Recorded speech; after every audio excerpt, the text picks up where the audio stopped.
chroniqueurs se déboutonnent sur le vif.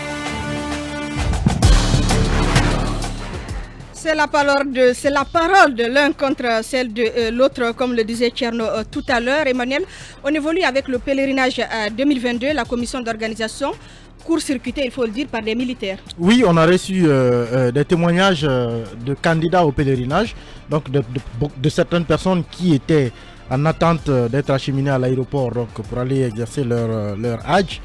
Semble-t-il, avant-hier, un groupe d'officiers, un groupe de militaires accompagnés d'un civil a fait irruption dans la salle d'organisation, justement, là où se trouve la commission d'organisation du pèlerinage, et ils ont pris les choses en main, selon les explications en tout cas que nous avons reçues.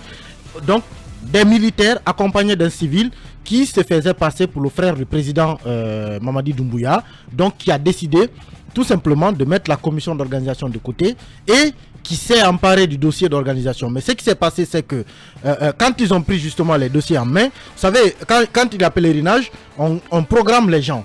Et donc quand vous êtes programmé pour voyager par exemple demain, on vous envoie un texto pour vous dire, Tcherno, rendez-vous demain au centre islamique de Donka, votre avion part à telle heure, nous quittons le centre islamique à telle heure, donc soyez là à telle heure. Donc les gens sont programmés en fait en fonction de cela. Donc des gens ont reçu cet SMS là, on leur dit de venir, c'est eux qui devaient voyager. Contre toute attente, pendant qu'ils étaient, ils attendaient d'être appelés et embarqués, il y a ces officiers qui débarquent avec une autre liste de personnes qui n'étaient pas programmées ce jour. Et donc, mettre à côté les gens à qui on a donné rendez-vous, eux qui se sont donc déplacés, ont rejoint le centre, ils ont mis cette liste de côté, ils sont venus avec une nouvelle liste, avec d'autres passeports, ils se sont mis à appeler des gens qui n'étaient pas programmés ce jour-là. Mais de quel droit, Manu? Justement, c'est pourquoi on en parle, parce que ce n'est pas d'abord du rôle des militaires d'organiser le pèlerinage, en plus de prendre les choses en main et faire irruption dans la salle d'organisation, prendre les choses en main, des gens qu'on a fait venir de chez eux pour leur dire ils voyagent, on les met de côté, on fait venir d'autres personnes qui les trouvent sur place et qui passent, qui les laissent. Le groupe qui devait voyager avant-hier n'a voyagé que cette nuit. La nuit d'hier, je veux dire.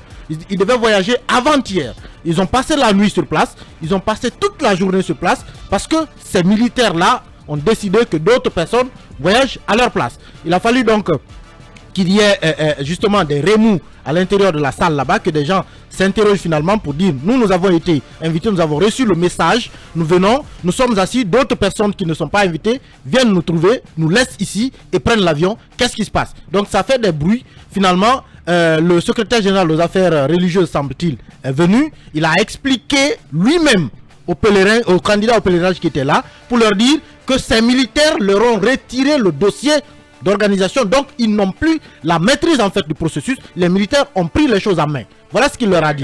Donc c'était avant-hier. Mais ils auraient communiqué officiellement qu'ils n'ont plus le pèlerinage en termes d'organisation. De toute façon, un témoin m'a dit que le secrétaire général aux affaires religieuses leur a dit que ils n'ont plus le contrôle en main, les policiers ont pris les choses en main. Donc, les gens se sont révoltés finalement parce qu'ils ne comprenaient plus rien. C'est quand ils se sont révoltés, les militaires ont dû finalement laisser tomber parce qu'ils savaient qu'ils étaient dans l'illégalité. Donc, ils se sont retirés, mais ils avaient déjà fait voyager les personnes qui n'étaient pas sur la liste programmée et donc qui n'étaient même pas censées être là-bas ce jour. Ça causait du tort aux autres qui ont quitté finalement, au lieu d'aller avant-hier, qui n'ont pu voyager finalement que entre la nuit, en tout cas à minuit passé pratiquement hier. Est-ce qu'ils ont identifié ces hommes-là? C'est qui exactement? Ils ne connaissent pas les militaires, mais parmi eux on dit qu'il y a un civil qui se faisait passer pour le frère du président. Et dans la commission d'organisation, quelqu'un leur a dit effectivement que le monsieur dit être le frère du président de la République et que de toute façon il était accompagné de militaires à qui donc il donnait des instructions. Mais l'autre problème aussi lié à ce pèlerinage, c'est que ceux qui voyagent, qui quittent le centre islamique pour rejoindre l'aéroport, on a aussi été alerté sur le fait qu'il y a un problème parce que les personnes qui viennent, évidemment, ce sont des personnes généralement âgées parce que au moins la cinquantaine ou la soixantaine qu'on embarque dans des bus. Les bus, semble-t-il, c'est des bus dont les vitres ne peuvent pas être ouvertes. Donc, dedans, il fait chaud.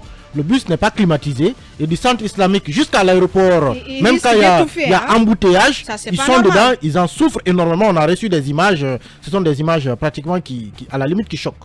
Nous, c'est quand même dommage que des hommes viennent faire irruption à un tel endroit pour imposer leurs lois. On ne laisse rien finalement dans ce pays. C'est pour cela que les Guinéens doivent mettre la pression sur la junte pour passer la même, parce que tout cela ne peut être possible que sous une gouvernance militaire. Quand juste avec la tenue, les armes et l'étiquette frère du président, on peut venir chambouler tout le programme qu'une structure habilitée avait réussi à faire, c'est parce qu'on est sous un régime comme celui-là. Mais je voudrais dire que cette commission d'organisation même est à questionner, parce qu'on sait que des candidats ont dû payer beaucoup plus que ce qui était prévu. Les 60 millions, beaucoup ont payé plus de 70 millions pour avoir cette possibilité de faire le pèlerinage. Et puis, cette incursion dans l'organisation, il faut s'interroger sur les conséquences que cela va engendrer, parce que cette incursion fait que si on croit à ce que Manu nous rapporte, c'est qu'il y a des gens qui n'étaient pas programmés, qui sont allés. Mais est-ce que c'était ceux-là qui s'étaient fait inscrire? Est-ce qu'ils ont juste voyagé avant la date prévue, ou bien ils sont venus se faire inscrire alors qu'ils n'étaient pas prévus, puisque les 4000 sont déjà inscrits? Et donc c'est des questions à se poser. Et évidemment, il y a des candidats qui sont préoccupés. Moi, j'ai un ami, Amadou Batouala, qui a sa femme inscrite, le correspondant de Guinée Matin à Kindia, qui a sa femme qui est inscrite, qui attend son tour de voyage, mais qui n'a aucune info. C'est ce qu'il m'expliquait hier. Ils ont des craintes de ce genre, qu'on vienne infiltrer d'autres personnes alors qu'ils ont tout fait et qu'ils perdent leur place. Ça préoccupe beaucoup de candidats et leur famille. Encore cette année, donc, des problèmes au niveau du pèlerinage. Nous revenons dans un court instant.